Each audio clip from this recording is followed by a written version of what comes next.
La confiance en soi, ce n'est pas quelque chose avec laquelle on est, mais c'est quelque chose qu'on travaille quotidiennement.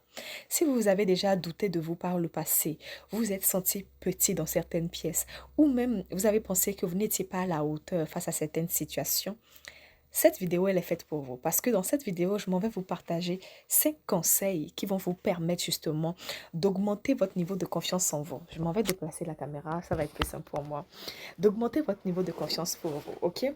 Le premier conseil ici que je m'en vais vous donner, c'est de toujours tenir les promesses que vous vous faites personnellement, ok? Parce que c'est de là que tout commence. La confiance repose en fait sur la perception que l'on a de soi, ok?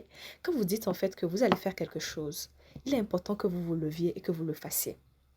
Pourquoi? On va prendre un exemple. Si vous avez décidé, par exemple, de commencer le sport afin d'avoir une meilleure santé, il est impératif, en fait, que vous vous y attelez. Pourquoi? Parce que vous allez travailler votre esprit à pouvoir voir, en fait, qu'il est en capacité de faire les choses. OK? Donc, il est important de travailler son esprit pour pouvoir croire de plus en plus en soi. OK? Plus vous allez tenir votre promesse vos promesses que vous vous faites, plus votre confiance intérieure va s'améliorer. On est d'accord? On passe au second tips. Le second conseil que je m'en vais vous donner ici, c'est de surtout guérir de votre enfant intérieur. Vous savez, la confiance en soi, ce n'est pas quelque chose qui commence à partir d'aujourd'hui. C'est quelque chose, en fait, qui a commencé depuis dans le passé. Parce que vous savez, parfois, le manque de confiance ne concerne pas forcément le présent. Nous grandissons souvent avec des traumatismes d'enfance, ok? On se sent parfois mal aimé, on a tout le temps des critiques, des blessures émotionnelles et parfois ça façonne notre façon de nous voir, de nous percevoir. Donc il est important en fait que si tu veux prendre en confiance en toi, que tu guérisses cet enfant qui est intérieur à toi.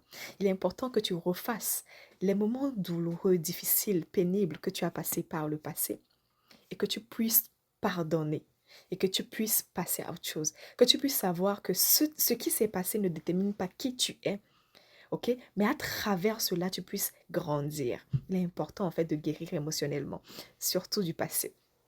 Le troisième conseil, ça va vite, hein? Si tu veux, tu peux mettre pause. Le troisième conseil là que je m'en vais te donner, c'est d'agir avant de se sentir prêt. Pourquoi? Ici, on va parler de procrastination ou du syndrome de l'imposteur. Vous savez, la confiance ne se construit pas dans votre zone de confort. Absolument pas. Elle se construit lorsque vous franchissez l'étape.